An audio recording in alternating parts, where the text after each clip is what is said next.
17-year-old killer leaves bodies in local dumpster. Now that's some crazy work. Don't mind me while we watch this video. I'm gonna be eating a Hot Pocket, so if you hear me smacking a little bit, I apologize. Got some hot Cheetos to go with it. Got a few left. These are dangerous for me to have around because me having these around, we'll get 2 of them and I'll eat them all on the same day. The same day. I don't think that's good. Alright, let's go ahead and get the video started now. Police are at the Morning Tree Park apartment complex after reports of a dead body in the area. Lying next to the dumpster is a body with multiple stab wounds so brutally beaten that it's nearly unrecognizable. You have a good face shot of the guy? Not a good face shot because it's like that's why I was associated. Officers immediately suspected that one of the tenants in the complex was the killer, but they would be horribly wrong. There's like blood all over the ground by the dumpster, and that his head looked like a smashed watermelon. Whoa. A smashed watermelon? That's wild. Imagine being a kid, walking up and seeing that. Oh! Shit ain't no joke. Stabbed him in the head. That's when he started getting him. He hit him a couple of times and then stomped him a couple of times. A violent, unpredictable teen killer was on the loose, and police needed to find him before he murders again. Step out of the apartment now. You are surrounded. Got his ass. Doors open. Police department! Insanity. In the early morning of July 30th, 2023, Lakewood police received a call from the Morning Tree Park apartment complex. Cheetos in there. The caller reported finding something next to a dumpster, describing it as gruesome. Officers were quickly dispatched to investigate. So who was the one that saw him? Who called? You did, sir? Me. So what happened? What did you see? Like, how did this all... Okay, me and her, was kind of like dumpster digging, right? And I see this red stuff, leaking out of the dumpster. So I went in there, and I see his body in there. While dumpster diving, Ted had come across blood leaking out from under the dumpster. When he looked inside... Blood? That's some cold-blooded shit. It's already bad enough. You unalive someone, but then they'll even buy a dumpster? Nah. He found an elderly man lying lifeless, bloodied and beaten until his face was no longer recognizable. Officers now needed to identify both the victim and the person responsible. Fortunately, there was someone at the complex who could help them with the former. So... I see his blood. Yeah, so I'm just trying to figure out if you might... Sounds like that he's one of your residents. I can look. This is Ryan, the apartment complex manager, and he's going to be vital in finding out who the victim actually is. Because we don't have Mikey, right? No, we don't. Okay, so let's... Oh, that's not better, yeah. For now. So do we recognize this guy? Obviously, it's not the best picture, but... We think you know who he is? Possibly. If I can see the picture again, it'd be... The way they add the creepy music to it. better to identify now. How about you just give me the name? I can bring up DOL. He wouldn't be in there. What's that? He wouldn't be in there. Well, I'm sure he'll have some kind of ID. No. You don't think so? Absolutely not. Never? No. Okay. He was a really nice guy, actually, though. I mean, I had a relationship with him, like friend-like. He don't even trust like anybody with like social security cards or anything. He won't sign a lease. So he'd probably be about 63, 65, somewhere in there. He's partially African American, but he's really light skinned. Skinny, tall. Yes. Light skin. Yeah. Yeah, that could be Leonard. That could be Leonard. Damn, they're just showing What's the his pig. And we're working on that right now. Well, they're turning their computers on right now, right? You want to come with me? I can just give you a key. I'll give you a ride over there and ride back if you want. No. We'll drive over there to go check on him. But yeah, but she's still trying to pull the data. Yeah, but I can pull a key for you and she'll You get trying to that. put him in the golf cart with him? He said, I'll give him a ride. They're like, hell nah. I mean, fuck it. check on him. So right. A9, I will meet you over there. I'll meet you. Yeah. The officers finally had a name, Leonard, but that doesn't solve their biggest problem. According to the manager, Leonard suffered from extreme paranoia and refused to have any form of identification associated with the government. Without proper identification... Why are some people like that? Like, I feel like it don't even matter. For one, they have like cameras everywhere nowadays. Like, it's inevitable. Even if you don't give your name to no one like that, the government, they're gonna find out. They're gonna find out regardless. There's no hiding in 2025. And it's getting worse and worse and worse. Or however you want to see it, better, worse. It could be better for some people. Worse for some people. You know what I'm saying? The investigation would soon become a lot more challenging. Still, officers would search their system, hoping something might come up. Find it. I found a couple. I was gonna start running them for Any DOL or prior bookings or anything? There's bookings. That's 2019. okay. Now he's dealing with crap too. Okay, we're gonna go to A9 and see if this guy's there. Okay. So Megan, no, do you mind talking to my partner? He's the one that's primary. Okay. We're gonna go check that What apartment the- you gave us. Make sure there's no one in. Alright, I'm confused. Why is she holding the chicken? What the hell is going on? What the hell? Bro, Mind talking to my partner? He's the one that's primary. look at this. She has a chicken.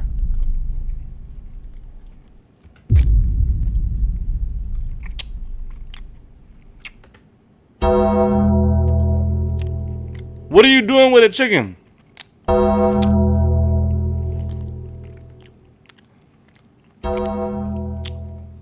Is she like carrying a little cage too for the chicken? A pet chicken? That's weird. Okay. We're gonna Nah. go check that apartment that you gave us. Make sure there's no one in there. But if you want to sit down and hang out, Okay. While officers Wait, continued just searching sit on the her hand? database for possible matches, others went to check the supposed victim's apartment. And with help from the manager, they quickly got the key. Getting juicy. Leonard, Lakewood Police, we just need to know that you're okay. Are you okay? We'll just announce for Leonard. Yep. I could yell for him. No, both can. Go ahead. Hey, Leonard. Leonard. Leonard's You're here, tripping. let us know. After a quick look around the apartment, Leonard was nowhere to be found. At the same time, officers shit, had just excuse me. matched the victim's My fault. face to Leonard's image using police database. So there was no doubt now. The victim was 64-year-old Leonard Williams. Bruh. Neighbors Hold on, check Leonard out.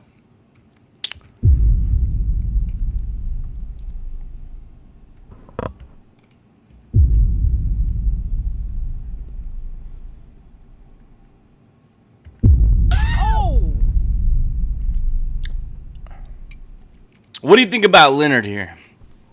What do you got to say about good old Leonard? The victim was 64-year-old Leonard Williams. Neighbors and staff described Leonard as a friendly and compassionate person. Although he often kept to himself, Leonard's a he killer. was known to be extremely kind to fellow residents. But the investigation was far from over. Officers still had to determine who was behind the brutal attack and why. Back at the scene, one officer... Oh wait, Leonard was the one that... I'm getting confused. Leonard was the one that got killed. Right? officer had discovered some crucial evidence that would bring the police one step closer to the killer. Okay, so if you walk that way, and actually, obviously it's dark at that hour, but if you walk that route that you just said, and somebody happened to shine their lights into the dumpster area, you would see him laying there.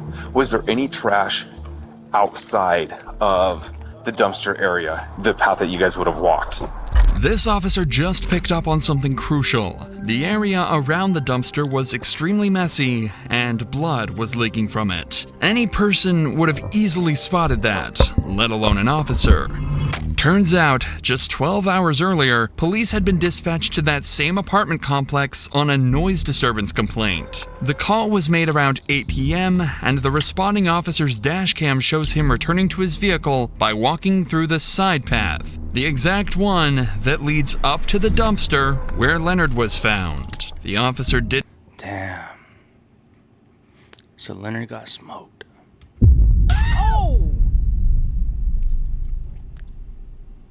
Long live Leonard, man. Nah, for reals though. For real. Notice any leaking blood or hear That's suspicious tragic. commotion, which means that whatever had occurred had happened after Straight the tragedy, officer man. left. From this, the timeline of the murder was vastly narrowed. But more importantly, the disturbance call that the officer responded to had been made about a group of teenagers from the apartment complex unit J54. According to the manager, this group was well known for partying several days of the week and not paying their rent on time. However, little did they know that the police would catch on to what they were doing at last night's party and why there was a dead body just a few feet away from their apartment. As this was the only Wait, did they do it?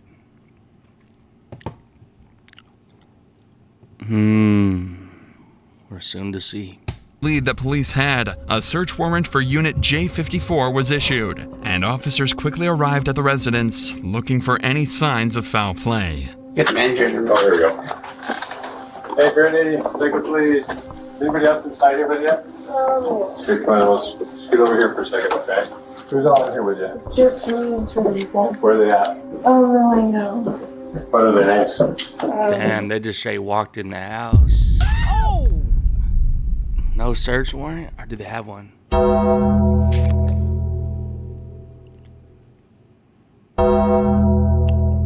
You gotta know your rights. Jaden and who? Jaden and Ty. Jaden and Ty, come on out. What up? Ty, come on out, local police. Where's he at? It was to the corner store. What's that? He went to the corner store. You went to the corner store? When officers arrived, They're acting sus. They're acting guilty. Like they did something wrong. Lena and Jaden were found inside the apartment. One of the teens, named Ty, seemed to have fled when officers arrived and was nowhere to be found in the unit. His friends claimed he went to the corner store to buy some snacks, but officers would soon discover that was a complete lie. For now, though, officers... Yo, thank you for the follow. I appreciate that. We're watching a video about a 17-year-old killer. Leaves bodies in local dumpster. decided to interview the group, unaware one of them was about to confess to the gruesome details of Leonard's murder. But before we continue, life can change in an instant. That's what happened in November 2021. The father of two was tragically shot. That's funny. You see this right here? I've seen this like on Google before. Like you could download this little part right here and like use it. This little like visual. And killed while attending a pop-up party held at an Orlando business complex that lacked proper security. His grieving family needed help fighting for accountability, facing powerful property owners. They turned to the sponsors of today's video, Morgan & Morgan. Their experienced attorneys fought hard and secured an $11 million verdict. Alright, bro. Enough with the ads. Case achieved. Sorry. And the insurance company. I pay for YouTube now Premium. with more. I pay for YouTube Premium, but yet I still get these in video ads. Sorry. With that said, yeah, suspecting they know more than they've let on. Okay. Not here? Yep. Do you know why we're here? Yeah. You're not. So I'll make it clear to you. You're not in trouble right now, but you're a witness to something, and so we need to talk about that. Okay? I wasn't. I got you. I got video. You can say I was a witness, and I understand, but when I heard what he did, I did not walk down the stairs for a reason. What did you hear that he did? I heard that he beat up this dude for really. Fuck, hold on, bro. That he did. I heard that he beat up this dude for really no reason. He said that. For really no reason. Bro. The homeless guy stepped to him, or the homeless guy like asked for a cigarette or shit. Yeah. How well do you know him? Chubbs. Yeah. I've known him for like a month. So, did you know what happened here the other night? Yeah, what happened? Tell me a little bit about it. Chubbs had a little incident. I can't. You gotta. Chubbs had a little incident. Yeah. What was Chubb's incident? By the garbage can.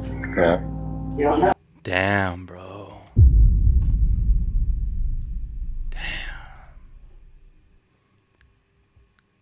I wonder, like, they knew the cops was gonna come. Like, she's sitting there, like, she's like already had this plan, and this is a hard situation to be in. You know, one of your supposedly friends killed someone, then left them by the garbage can outside the apartment, bro. Like, you gotta think, you know, if you're gonna do something like that, think smarter. You're gonna be a killer. Think smarter.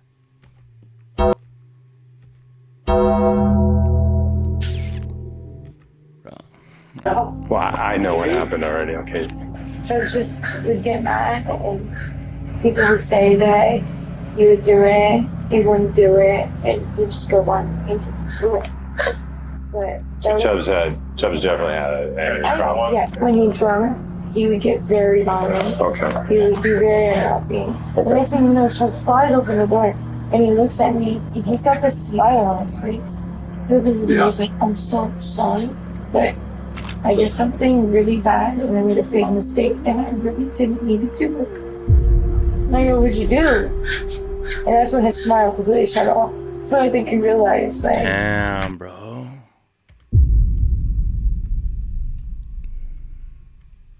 And then he told his friends after he did he really it. just took After he did it? Nah. He must have been like on some alcohol, some liquor or something, right? to my car. And he's like, I killed somebody outside. Did he tell you how he killed him? How did he? He beat the fuck out of him and then stabbed. How did he? He beat the fuck out of him and then stabbed him in the throat.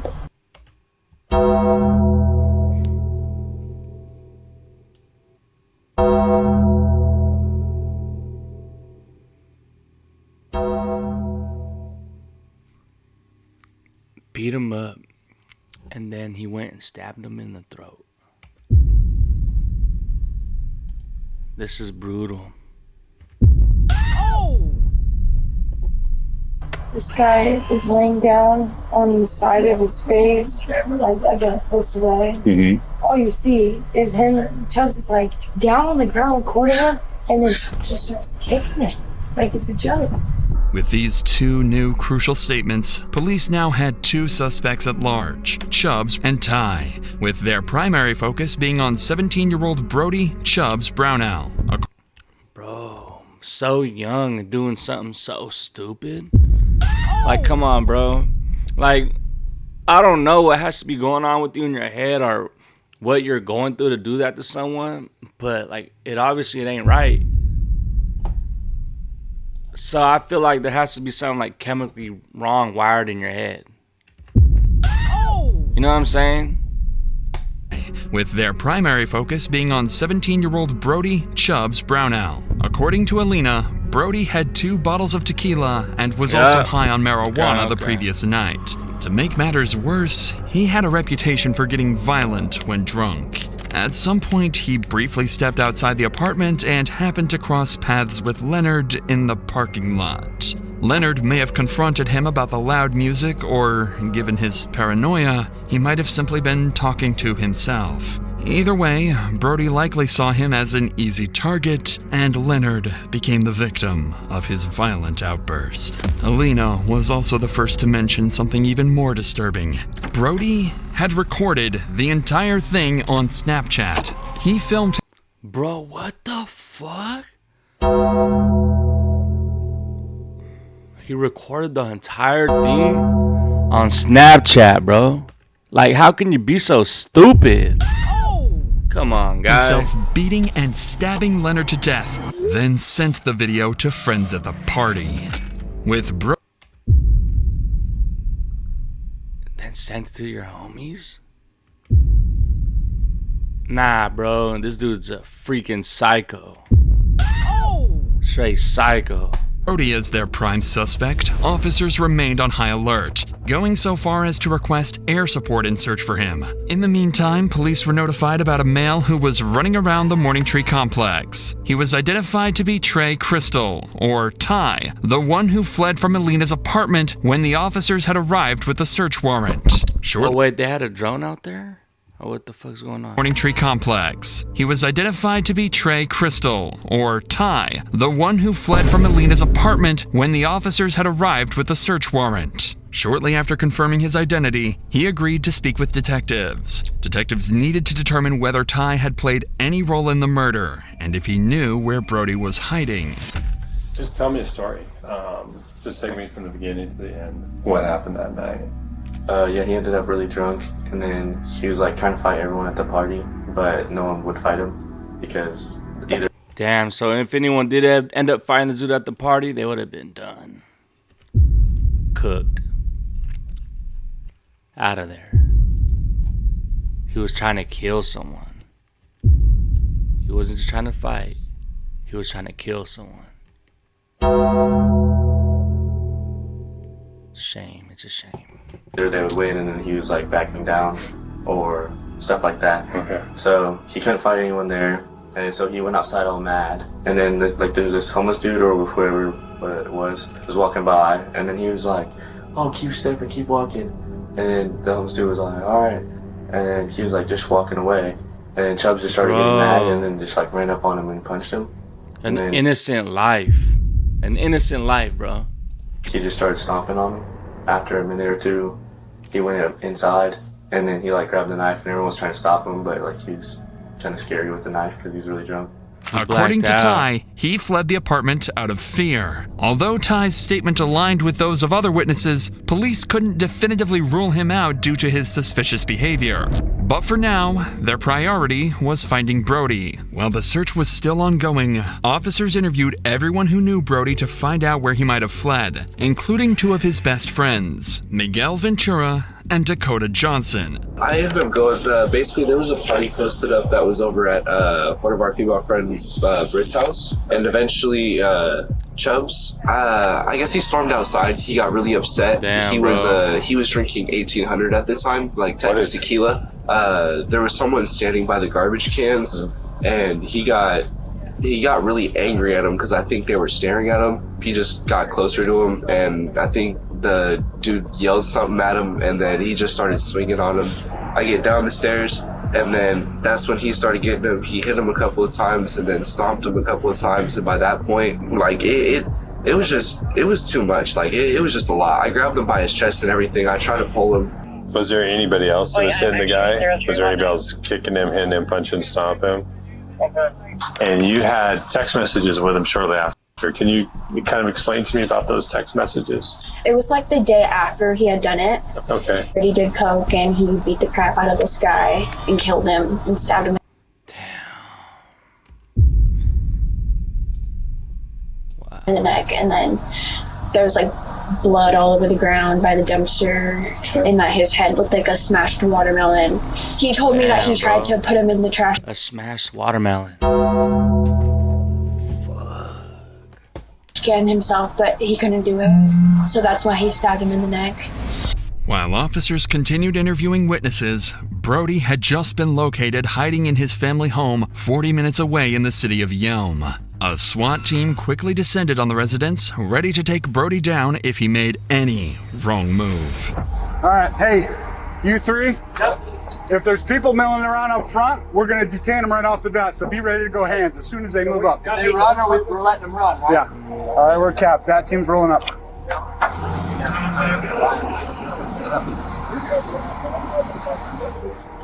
Male in the stairwell. Dom, it's his first entryway right here on the right. Hey, move up.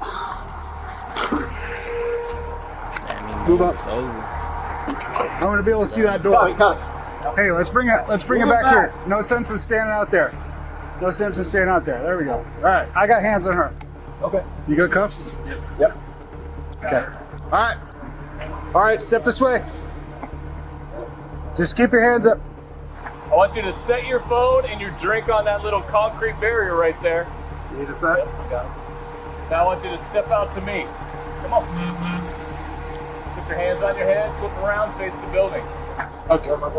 We're good for right walking now. down. We're just detaining one more. Hey, come down. Set it down right there. Now put your hands on top of your head and step over to me. I appreciate your cooperation. I don't know what's going on. So I'm like, what the hell? Brian and Jeff, the first two to come out, were Brody's friends, staying in the apartment with him. The two claimed they didn't have any knowledge of what was going on or why Brody was being arrested. The next one to come out was their primary target, Brody himself. Remember, I took a study of that. You guys can even hang here. We're just gonna send an entry team out. Just want eyes on them. Okay. Hey, Jay, just for your knowledge, cell phone and Sprite belong to white t-shirt. Cell phone and what he was holding, black t-shirt. Okay. All right. Good? Kevin, who we got? Brian, Casas, Mike, and I are gonna move up. You guys hold the windows. Hey, that's the primary on Yep. there. Primary right there. All right, black shirt. Start walking this way. Start walking this way. Keep walking, keep walking, keep walking. Come here. Walk to me. Face the building. Put your hands on your head. All right, primary's in custody. Brody was finally escorted from the house and delivered into the hands of justice. He was charged with assault and homicide in the first degree. He had originally pled not guilty, receiving a bail of $1.5 million.